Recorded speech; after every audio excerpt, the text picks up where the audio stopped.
를 이 사람들이 채워야 되는 부분이 있기 때문에 국민의당이 만약에 탈당 노시가 돼서 입당 노시가 돼도 이 사람들은 자리 보장받아야 들어올 거 아니에요. 근데 자리를 보장 못 받아. 현역 국회의원인데 지휘권장은 못해. 다음 선거에 내가 공천권도 행사할 수 없어. 그런 상황들이 있다라고 하면 이 사람들 입장에서는 탈당하는 것보다 안철수를 쫓아내는 쪽으로 선택할 가능성이 높다는 거죠. 예전 같으면 그게 가능했죠. 총재들 있던 정치에서는 야, 저당 한 50명 들어오라고 해. 찍소리 못하고 있다가 지역위원장 또 바뀌는 이 상황에도 찍소리 못하고 있다가 그런 식의 것들이 있었지만 지금은 민주당 당이니까. 그러면 안철수가 그 민주당 안에서 했던 대로 그대로 당하겠네요. 그럴 수 있죠. 그럴 수도 있지만 어쨌건 그렇습니다. 다음에 만약에 탈당한다면 그 이유가 안철수가 아니라 다른 이유가 있는 거다. 요거는 그 이야기하고 싶은 것 같아요.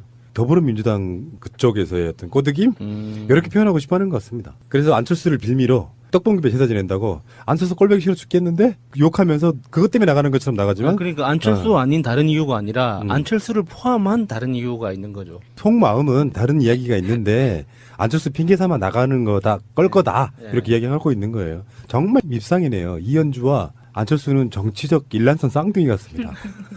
말하는 게 왜 이렇게 밉상이냐. 이란성 쌍둥이. 네. 엄청나게 민주당과 문재인 대통령에 대한 미움이랄까요. 뼈에 사무친 사람들 같다 이런 생각이 근데 드네요. 왜 그렇게 싫어하는 건지 좀 상상이 안 돼요. 이게 다들 선수들끼리 정치하는 거잖아요. 선수끼리 뭐 다 때릴 수도 있고 맞을 수도 있고 피해를 수도 있는 거고 뭐 다치는 것도 있는 거고 그런 것들이 그 정치 여정 안에서 당연한 경험처럼 받아들여야지. 자기 한번 상처받았다고 뭐 철천지 원수진 것처럼 집안의 복수를 다짐하는 그 무사처럼 막 이런 식으로 하는 거 좀 이해가 안 돼요, 좀. 이현주는 사실 우리가 지금 우리 또래 사람들이 대부분 갖고 있는 민주운동권적 마인드가 없어요. 그냥 확장성으로 해서 영입된 케이스예요. 학생운동도 해본 적이 없어. 예. 자본들 속에 들어가서 변호사까지 활동했던 사람이에요. 학교도 좋은 학교 나와서 엘리트 코스밖에 안 밟았어요. 그러니까 사회적 공감력 아젠다가 떨어지는 사람이었어요, 원래. 그러니까 뭐 예를 들면 친문 국회의원들 입장에서도 같이 어울리기가 좀 그런 사람. 공감대가 없는 거예요. 같이 이야기해봐야 완전히 다른 세상 사람이잖아요. 그래서 이현주가 탈당에 나올 때 그런 모욕감 느꼈다고 이야기하잖아요. 결이 다르니까 서로 잘 안 어울리게 되고 노는 물이 다른 거죠. 이현주는 오히려 새누리당이 자기랑 비슷한 코스 밟아온 사람들하고 이야기하면 이야기 잘 통하지. 그랬건 하는 이야기. 예. 그 친북 좌파라고 하면 그게 머릿속 이미지가 딱 있는 사람들 있잖아요. 근데 그런 사람들이 아닌 상황에서 민주개혁 세력 쪽에 몸담다 보니까 스스로 왕따가 될 수밖에 없는 어떤 그런 처지였을 거라고 저는 보거든요. 지금이라도 그 바른정당이라도 가면 될 텐데. 그러니까 노동운동을 했어, 무슨 학생운동을 했어, 아무것도 사회운동을 한 적이 없잖아요. 주로는 이제 민주당에 있는 분들이 그런 결이 많아서 그 이질감들이 결국엔 자기가 왕따를 당했다 이런 그 피해자 코스프레로 탈당해 나온 거거든요. 그러다 보니까 자기 입장에서는 이제 공간에 있을 때야 심한 소리 못했고 서로 간에 험한 소리 안 했겠지만 일단 적을 벗어나고 나니까 일단 민주당 당원분들부터 엄청난 항의 같은 거를 하고 막말할 때마다 그러면 계속 정이 떨어져가는 관계일 거고 다시는 이 사람은 이쪽으로 돌아올 수가 없죠. 그 야수님 말씀처럼 바른정당 같은 데는 무난히 가도 뭐 아무렇지도 않은 그런 사람이 돼버린 거예요. 이현주나 안철수에 대한 트윗 한번 섞어보겠습니다. 그 아나달라 님이 이 영어로 쓰셨는데 발음이 재밌네요. 아나달라 님이 기자 간담회를 보니 안철수 신이 났더라고. 이미 정치 중독에 독배를 마셨어. 의료사고 낸 닥터가 다시 수술하겠다고 나서니 안철수 당신 같음 맡기고 싶겠어? 정말 이렇게 비유가 정말 딱딱 들어맞는 찰지네요. 전기 충격기라고 했었죠. 자기를 또. 자기가 전기가 된 거죠. 그러니까 누군가 전기 충격기를 대면 전기가 나와야지 충격이 가는 거잖아요. 그러니까 자기 스스로가 전기로 화한 거죠. 탈원전 해야 되는데. 재생에너지로. 예, 전기 남아 돌고 있어요. 정청래와 더불어민주당님의 트윗입니다. 만만한 게 정청래지? 요즘 안철수 속생각. 안철수입니다. 제가 나오니 시끄럽습니다. 시끄러우니까 제보 조작 사건 묻혔지 않습니까? 이런 게 안철수 효과입니다. 제가 나오니 국민의당 뉴스 많이 나오지 않습니까? 저 말고 카메라 따라다니는 사람 있습니까? 이런 게 안철수 효과입니다. 저는 곱니다. 역시 센스쟁이 정청래.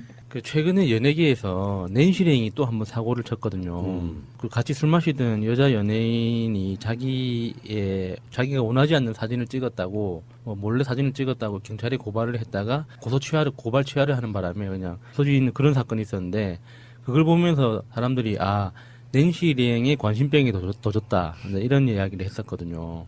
그래서 저는 이 안철수 의원이 민주당이 이성을 잃은 반응을 보였다. 이런 인터뷰를 했다는 기사를 보고 네. 순간적으로 낸시 랭이 딱 생각이 났어요. 왜 이렇게 사람들의 주목을, 그러니까 시선을 놓치지 않으려고 애를 쓰는 걸까? 단 한순간이라도 사람들의 시야에서 벗어나서 좀 편하게 살 수는 없을까라는. 그래서 아까 그 아나달라님이 독배를 마셨다고 했잖아요. 그 독배가 그 중독인 것 같아요. 다른 사람들이 언론의 그 조명을 받고 기자들이 따라다니고 하는 이런 상황들에 대해서 그러니까 자기가 그냥 정치를 하는 게 아니라 그 상황을 정치로 받아들이는 거죠. 전문 용어로 관종이라고 하나요? 관종, 예. 새로운 종족이죠. 일요신문의 트윗을 소개해드리겠습니다. 일요신문의 기사를 링크하면서 이렇게 올렸네요. 친한계 이현주 의원이 친한 안철수 의원을 위해 친안 발언을 했습니다. 이렇게 올렸네요. 일종의 그 아재 개그 같은 건가요? 그런 것 같아요. 거의 일요신문이 트위터 담당자가 제 수준인 것 같은데요.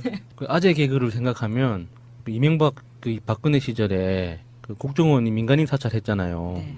아재 개그 사찰이 필요하다고 생각합니다. 잡아가라.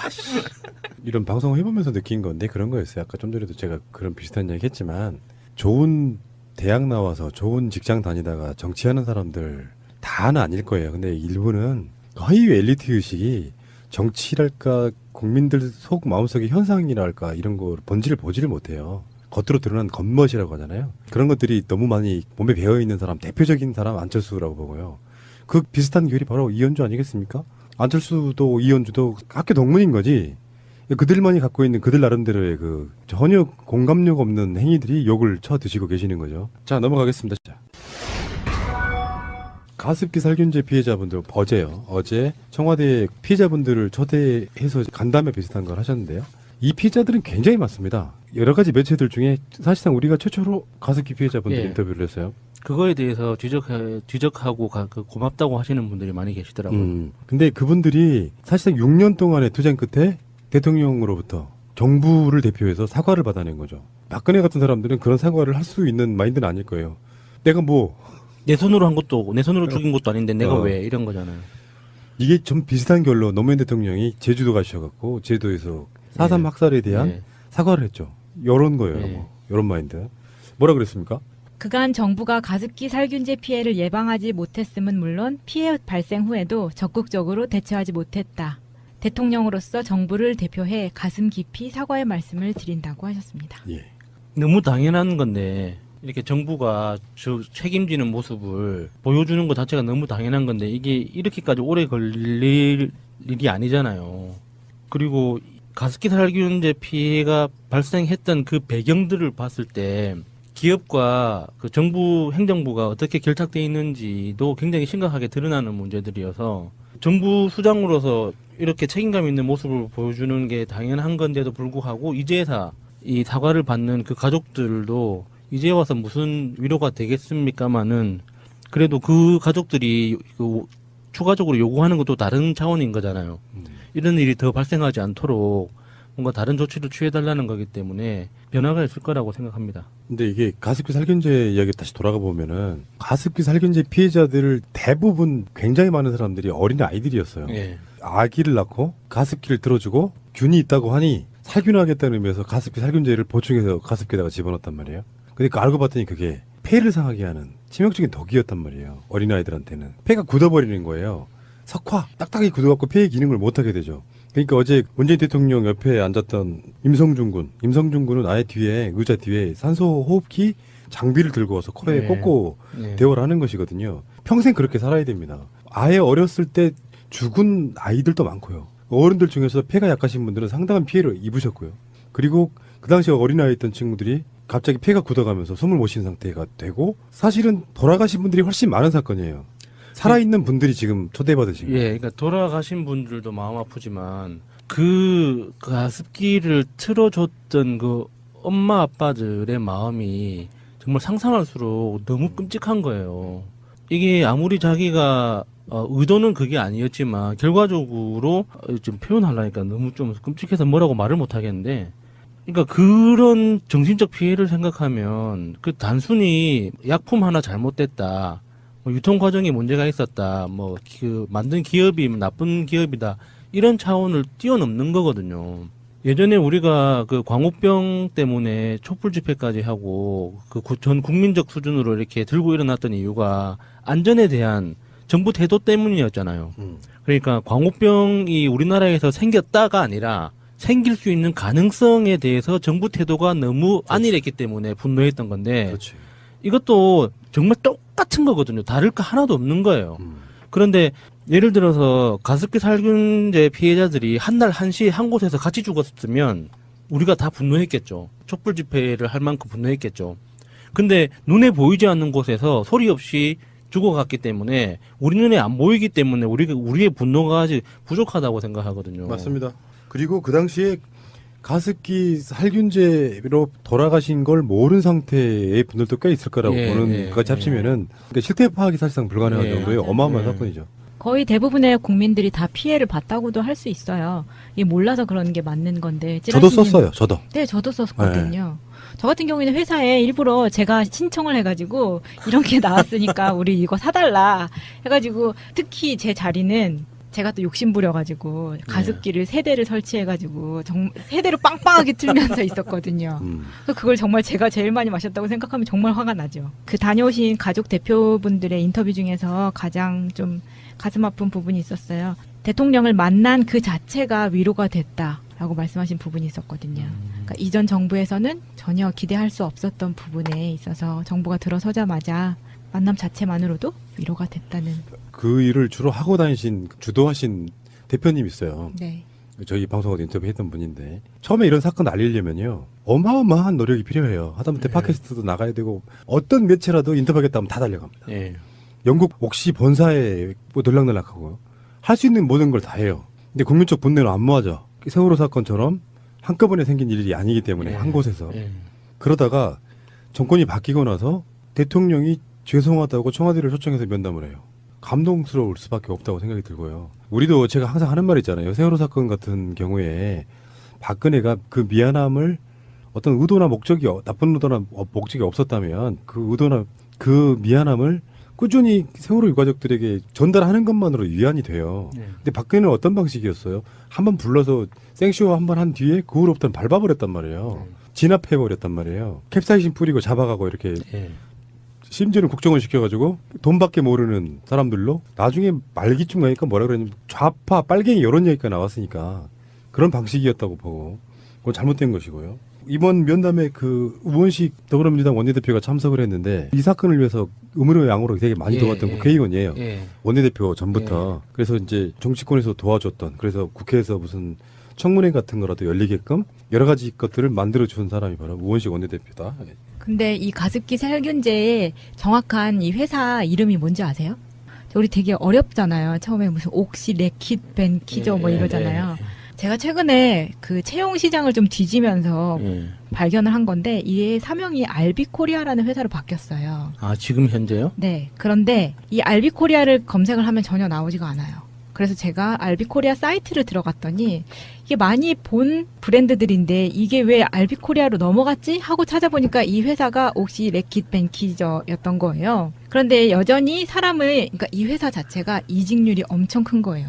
그러니까 밖에서 봤을 때는 굉장히 다국적 브랜드를 가지고 있고 외국계 회사고 회사 예. 자체도 지금 좋은 데에 위치를 하고 있는데도 불구하고 이직률이 높고 심지어 지금 사람을 뽑고 있는데도 압박 면접을 본다는 거예요. 그 저는 옛- 거기서 되게 옛- 어처구니 없었거든요. 옛날 추억의 그 유행 같은 거 아니에요? 근데 지금 굉장히 그리고 이 사이트에 들어가면 가장 맨 첫 번째에 아예 자기들이 살균제 피해자분들을 위한 배상을 제품이 보여지는 게 아니라 사과문이 가장 먼저 나오게끔 되어 있어요. 근데 이 사이트 자체는 어차피 소비자들이 가는 사이트가 아니기 때문에 얼만큼 많이들 보실지는 모르겠지만 저는 이 사명 바꾸고 나서 이런 식으로 한다는 것 자체가 되게 놀라웠었거든요. 알비코리 한번 찾아봐야겠네요. 옥시 레빗 뭐라고요? 레킷 벤키저. 레킷 벤키저. 앞머리만 딴 거네요. 알비. 네. 그리고 나서 이제 대통령이 사과만 하면 되는 문제가 아니고 법적인 장치가 계속 보완이 돼야 되고요. 지금 피해 구제에도 정부가 이제 어느 정도 책임을 질 것으로 보이거든요. 지금 여러 가지 나오는 것들에 의하면은. 그리고 또 가습기 살균제 성분이요. 당시에 옥시만 썼던 것도 아니에요. 웬만한 그 대기업들이 문제가 크게 안 돼서 그렇죠. 시장 지배적 사업자였기 때문에 옥시가 지금 상징화됐는데 당시에 웬만한 마트 계열들 있잖아요. 자기들이 자체 기획 상품으로 파는 경우가 꽤 많았습니다. 예. 뭐 L 마트, 뭐 E 마트, E 마트는 이니셜로 속여봐도 E 마트야. 씨. 이응마트. 예. 완전한 대한민국 문재인과 손잡고 다시 하는 우리 대한민국. 끊지 마세요. 끊지 마세요. 건강보험 혁신적인 이야기라고 평가하시는 분들이 많더만요. 다음 키워드입니다. 건강보험. 지금 문재인 대통령이 사실 그 18대 대통령 선거 때 박근혜와의 그 논쟁 중에 제 기억나는 것들이 그런 장면들이 있었어요. 그래서 내가 다 해주겠다는 거 아닙니까? 뭐 이런 식의 이야기도 예, 있었고, 예. 뭐 치매라든지 이런 거. 실제로 이제 복지 정책을 만들 때 박근혜 쪽이 민주당 걸 꽤 많이 베꼈어요. 이쪽이 10이면 우리는 20 줄게 이런 방식으로. 근데 그 중에서 이제 우리가 복지를 다루는 싱크탱크 방송에서 그 이런 얘기를 많이 했었어요. 건강보험 하나로. 그러니까 원천적으로 너무 보장이 되는 게 없으니까 보장해주는 걸 많이 하되 우리가 조금씩 더 건강보험료를 더 내자. 요게 걸자라고 보시면 되죠. 예. 보장이 안 되는 게 너무 많으니까 사보험이 필요해지고 예. 그 사보험들로 인해서 이중으로 돈을 써야 되는 거고 이런 것들을 굉장히 많이 획기적으로 좀 계산하겠다는 건데요. 첫 번째로 문재인 후보 하면 떠오르는 의료 관련한 복지 관련한 공약 중에 첫 번째가 뭐였죠? 치매를 국가가 책임진다고. 그것부터 출발하는 것 같아요. 예, 그래서 연도별 보장성 강화 추진 일정을 좀 알려주세요. 올해 10월부터 치매 의료비 부담이 경감되고요. 아동 입원 부담이 완화되고 난임 건강보험이 적용이 됩니다. 11월부터는 65세 이상 틀니 부담이 경감되고 간호-간병 통합서비스 확산 방안이 발표될 예정입니다. 12월에는 복부 초음파 건강보험이 적용되고요. 약제 기준비 급여, 선별급여 적용 방안이 발표됩니다. 2018년에 본인 부담 상한제 개선, 선택 진료 폐지, 신포괄수가 적용 의료기관 확대, 재난적 의료비 지원 제도가 시행되고 하반기에는 65세 이상 임플란트 부담이 경감되고 부인과 초음파 건강보험이 적용됩니다. 그리고 2, 3인실 건강보험도 적용될 예정이라고 합니다. 순차적으로는 19년부터 22년까지 일부 1인실 건강보험이 적용이 되고요.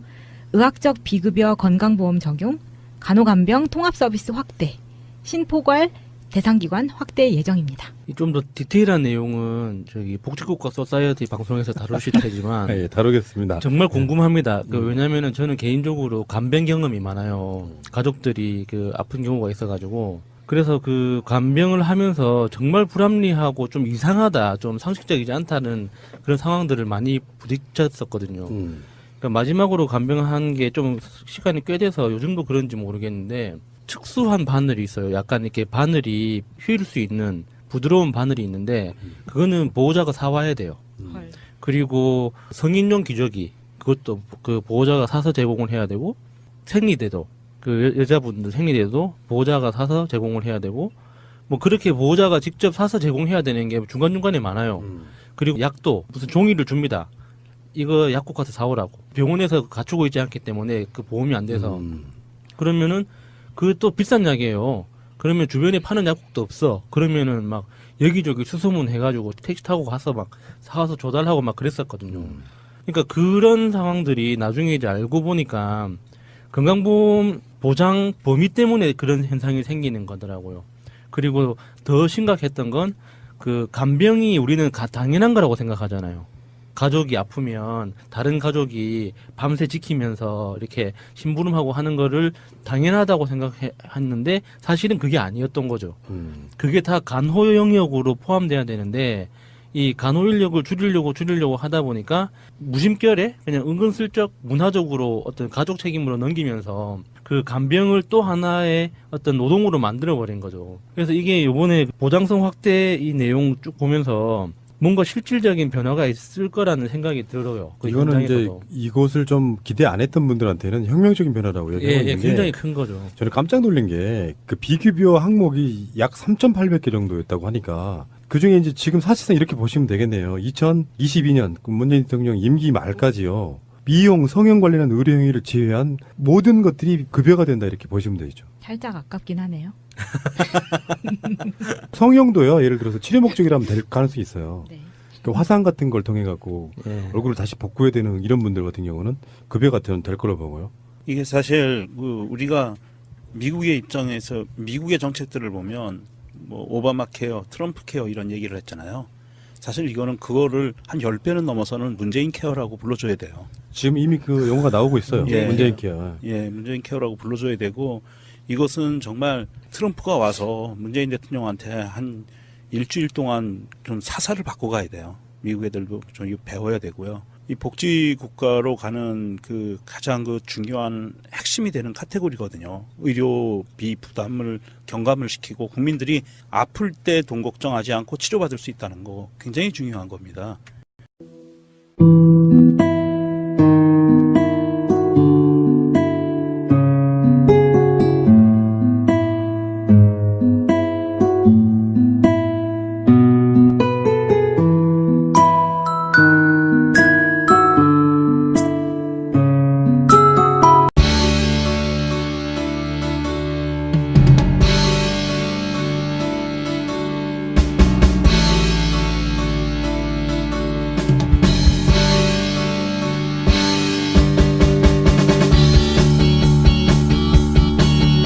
굉장히 많습니다. 여러 가지 매체들 중에 사실상 우리가 최초로 가습기 피해자분들 예. 인터뷰를 했어요. 그거에 대해서 지적하고 고맙다고 하시는 분들이 많이 계시더라고요. 근데 그분들이 사실상 6년 동안의 투쟁 끝에 대통령으로부터 정부를 대표해서 사과를 받아낸 거죠. 박근혜 같은 사람들은 그런 사과를 할 수 있는 마인드는 아닐 거예요. 내가 뭐 내 손으로 한 것도 내 손으로 죽인 것도 아닌데 내가 어. 왜 이런 거잖아요. 이게 좀 비슷한 결로 노무현 대통령이 제주도 가셔갖고 제주도에서 4.3 예. 학살에 대한 예. 사과를 했죠. 이런 거예요. 예. 뭐. 이런 마인드. 뭐라 그랬습니까? 그간 정부가 가습기 살균제 피해를 예방하지 못했음은 물론 피해 발생 후에도 적극적으로 대처하지 못했다. 대통령으로서 정부를 대표해 가슴 깊이 사과의 말씀을 드린다고 하셨습니다. 예. 너무 당연한 건데 이렇게 정부가 책임지는 모습을 보여주는 것 자체가 너무 당연한 건데 이게 이렇게까지 오래 걸릴 일이 아니잖아요. 그리고 가습기 살균제 피해가 발생했던 그 배경들을 봤을 때 기업과 그 정부 행정부가 어떻게 결탁되어 있는지도 굉장히 심각하게 드러나는 문제들이어서 정부 수장으로서 이렇게 책임감 있는 모습을 보여주는 게 당연한 건데도 불구하고 이제야 이 사과를 받는 그 가족들도 이제 와서 무슨 위로가 되겠습니까마는 그래도 그 가족들이 그 추가적으로 요구하는 것도 다른 차원인 거잖아요. 이런 일이 더 발생하지 않도록 뭔가 다른 조치를 취해달라는 거기 때문에 변화가 있을 거라고 생각합니다. 근데 이게 가습기 살균제 이야기 다시 돌아가 보면은 가습기 살균제 피해자들을 대부분 굉장히 많은 사람들이 어린 아이들이었어요. 예. 아기를 낳고 가습기를 들어주고 균이 있다고 하니 살균하겠다는 의미에서 가습기 살균제를 보충해서 가습기에다가 집어넣었단 말이에요. 근데 그 알고 봤더니 그게 폐를 상하게 하는 치명적인 독이었단 말이에요. 어린아이들한테는. 폐가 굳어버리는 거예요. 석화, 딱딱하게 굳어갖고 폐의 기능을 못하게 되죠. 그러니까 어제 문재인 대통령 옆에 앉았던 임성준 군은 아예 뒤에, 의자 뒤에 산소 호흡기 장비를 들고 와서 코에 네. 꽂고 네. 대화를 하는 것이거든요. 평생 그렇게 살아야 됩니다. 아예 어렸을 때 죽은 아이들도 많고요. 어른들 중에서 폐가 약하신 분들은 상당한 피해를 입으셨고요. 그리고 그 당시에 어린아이였던 친구들이 갑자기 폐가 굳어가면서 숨을 못 쉬는 상태가 되고 사실은 돌아가신 분들이 훨씬 많은 사건이에요. 살아있는 분들이 지금 초대받으신 거예요. 예, 그러니까 돌아가신 분들도 마음 아프지만 그 가습기를 틀어줬던 그 엄마 아빠들의 마음이 정말 상상할수록 너무 끔찍한 거예요. 이게 아무리 자기가 의도는 그게 아니었지만 결과적으로 좀 표현하려니까 너무 좀 끔찍해서 뭐라고 말을 못 하겠는데, 그러니까 그런 정신적 피해를 생각하면 그 단순히 약품 하나 잘못됐다, 뭐 유통 과정에 문제가 있었다, 뭐 그 만든 기업이 나쁜 기업이다, 이런 차원을 뛰어넘는 거거든요. 예전에 우리가 그 광우병 때문에 촛불 집회까지 하고 그 전 국민적 수준으로 이렇게 들고 일어났던 이유가 안전에 대한 정부 태도 때문이었잖아요. 그러니까 광우병이 우리나라에서 생겼다가 아니라 생길 수 있는 가능성에 대해서 정부 태도가 너무 안일했기 때문에 분노했던 건데, 그렇지. 이것도 정말 똑같은 거거든요. 다를 거 하나도 없는 거예요. 그런데 예를 들어서 가습기 살균제 피해자들이 한 날 한시 한 곳에서 같이 죽었으면 우리가 다 분노했겠죠. 촛불 집회를 할 만큼 분노했겠죠. 근데 눈에 보이지 않는 이 사이트 자체는 어차피 소비자들이 가는 사이트가 아니기 때문에 얼만큼 많이들 보실지는 모르겠지만 저는 이 사명 바꾸고 나서 이런 식으로 한다는 것 자체가 되게 놀라웠었거든요. 알비코리 한번 찾아봐야겠네요. 옥시 레빗 뭐라고요? 레킷 벤키죠. 레킷 벤키죠. 앞머리만 딴 거네요. 알비. 네. 그리고 나서 이제 대통령이 사과만 하면 되는 문제가 아니고 법적인 장치가 계속 보완이 돼야 되고요. 지금 피해 구제에도 정부가 이제 어느 정도 책임을 질 것으로 보이거든요. 지금 여러 가지 나오는 것들에 의하면은. 그리고 또 가습기 살균제 성분이요. 당시에 옥시만 썼던 것도 아니에요. 웬만한 그 대기업들이 문제가 크게 안 돼서 그렇죠. 시장 지배적 사업자였기 때문에 옥시가 지금 상징화됐는데 당시에 웬만한 마트 계열들 있잖아요. 자기들이 자체 기획 상품으로 파는 경우가 꽤 많았습니다. 뭐 L마트, 뭐 E마트. E마트는 이니셜로 속여봐도 E마트야. 씨. 이응마트. 예. 대한민국 완전한 대한민국 문재인과 손잡고 다시 하는 우리 대한민국. 끊지 마세요. 끊지 마세요. 건강보험 혁신적인 이야기라고 평가하시는 분들이 많더만요. 다음 키워드입니다. 건강보험. 지금 문재인 대통령이 사실 그 18대 대통령 선거 때 박근혜와의 그 논쟁 중에 제 기억나는 것들이 그런 장면들이 있었어요. 그래서 내가 다 해주겠다는 거 아닙니까? 뭐 이런 식의 이야기도 있었고, 뭐 치매라든지 이런 거. 실제로요, 이제 복지정책을 만들 때 박근혜 쪽이 민주당 걸 꽤 많이 베꼈어요. 이쪽이 10이면 우리는 20 줄게. 이런 방식으로. 근데 그 중에서 이제 우리가 복지를 다루는 싱크탱크 방송에서 그 이런 이야기를 많이 했었어요. 건강보험 하나로. 그러니까 원천적으로 너무 보장이 되는 게 없으니까 보장해주는 걸 많이 하되 우리가 조금씩 더 건강보험료를 더 내자. 요게 걸자라고 보시면 되죠. 보장이 안 되는 게 너무 많으니까 사보험이 필요해지고 그 사보험들로 인해서 이중으로 돈을 써야 되는 거고 이런 것들을 굉장히 많이 획기적으로 좀 개선하겠다는 건데요. 첫 번째로 문재인 후보하면 떠오르는 의료 관련한 복지 관련한 공약 중에 첫 번째가 뭐였죠? 치매를 국가가 책임진다고. 그것부터 출발하는 것 같아요. 그래서 연도별 보장성 강화 추진 일정을 좀 알려주세요. 올해 10월부터 치매 의료비 부담이 경감되고요. 아동 입원 부담이 완화되고 난임 건강보험이 적용이 됩니다. 11월부터는 65세 이상 틀니 부담이 경감되고 간호-간병 통합서비스 확산 방안이 발표될 예정입니다. 12월에는 복부 초음파 건강보험이 적용되고요. 약제 기준비 급여, 선별급여 적용 방안이 발표됩니다. 2018년에 본인 부담 상한제 개선, 선택진료 폐지, 신포괄수가 적용 의료기관 확대, 재난적 의료비 지원 제도가 시행되고 하반기에는 65세 이상 임플란트 부담이 경감되고 부인과 초음파 건강보험이 적용됩니다. 그리고 2, 3인실 건강보험도 적용될 예정이라고 합니다. 순차적으로는 19년부터 22년까지 일부 1인실 건강보험이 적용이 되고요. 의학적 비급여 건강보험 적용, 간호간병 통합서비스 확대, 신포괄 대상기관 확대 예정입니다. 좀 더 디테일한 내용은 저기 복지국가 소사이어티 방송에서 다루실 테지만 예, 다루겠습니다. 정말 궁금합니다. 왜냐면은 저는 개인적으로 간병 경험이 많아요. 가족들이 그 아픈 경우가 있어가지고 그래서 그 간병을 하면서 그곳에서 소리 없이 죽어갔기 때문에 우리 눈에 안 보이기 때문에 우리의 분노가 아직 부족하다고 생각하거든요. 맞습니다. 그리고 그 당시에 가습기 살균제로 돌아가신 걸 모르는 상태의 분들도 꽤 있을 거라고 보는 것까지 합치면은 그러니까 실태 파악이 사실상 불가능한 정도의 어마어마한 사건이죠. 거의 대부분의 국민들이 다 피해를 봤다고도 할 수 있어요. 이게 몰라서 그러는 게 맞는 건데. 저도 썼어요. 저도. 네, 저도 썼거든요. 저 같은 경우에는 회사에 일부러 제가 신청을 해가지고 이런 게 나왔으니까 우리 이거 사달라 해가지고 특히 제 자리는 제가 또 욕심부려가지고 가습기를 3대를 설치해가지고 세대로 빵빵하게 틀면서 있었거든요.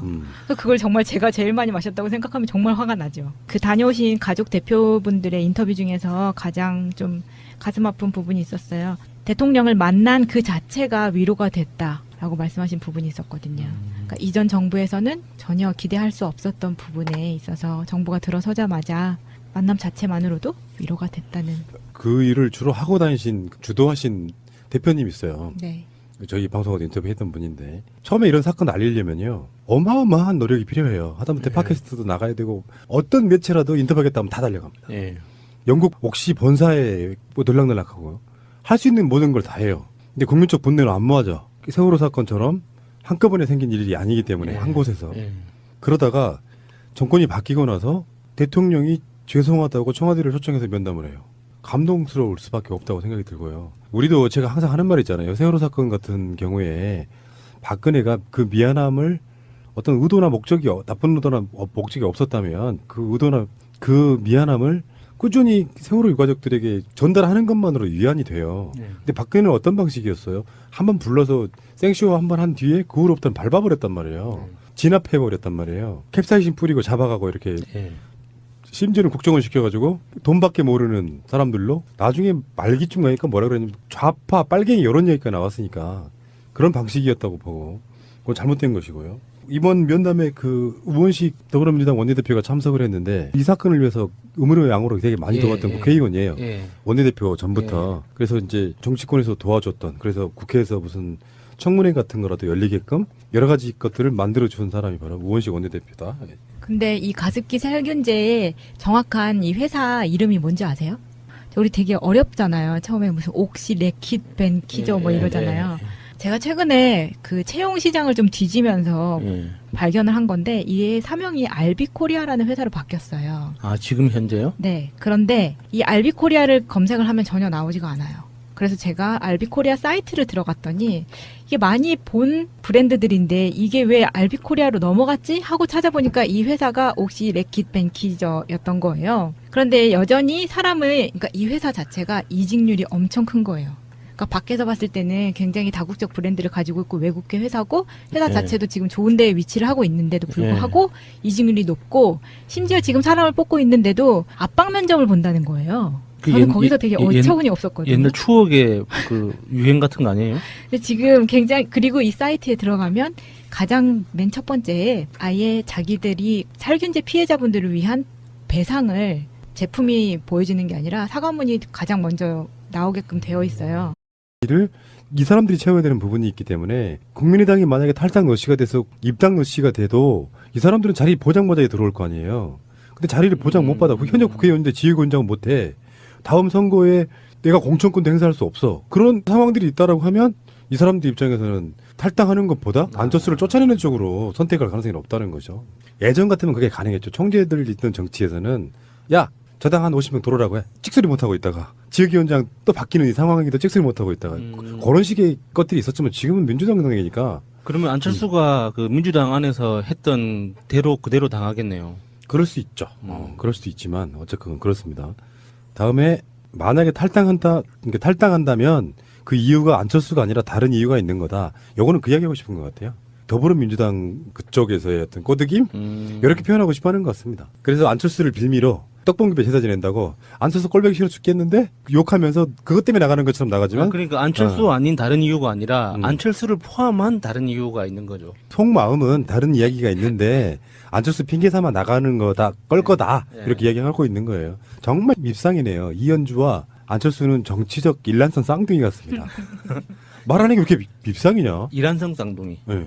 엄청나게 민주당과 문재인 대통령에 대한 미움이랄까요. 뼈에 사무친 사람들 같다 이런 생각이 근데 드네요. 왜 그렇게 싫어하는 건지 좀 상상이 안 돼요. 이게 다들 선수들끼리 정치하는 거잖아요. 선수끼리 뭐 다 때릴 수도 있고 맞을 수도 있고 피해를 수도 있는 거고 뭐 다치는 것도 있는 거고 그런 것들이 그 정치 여정 안에서 당연한 경험처럼 받아들여야지 자기 한번 상처받았다고 뭐 철천지 원수진 것처럼 집안의 복수를 다짐하는 그 무사처럼 막 이런 식으로 하는 거 좀 이해가 안 돼요, 좀. 이현주는 사실 우리가 지금 우리 또래 사람들이 대부분 갖고 있는 민주운동권적 마인드가 없어요. 그냥 확장성으로 해서 영입된 케이스예요. 학생운동도 해본 적이 없어. 예.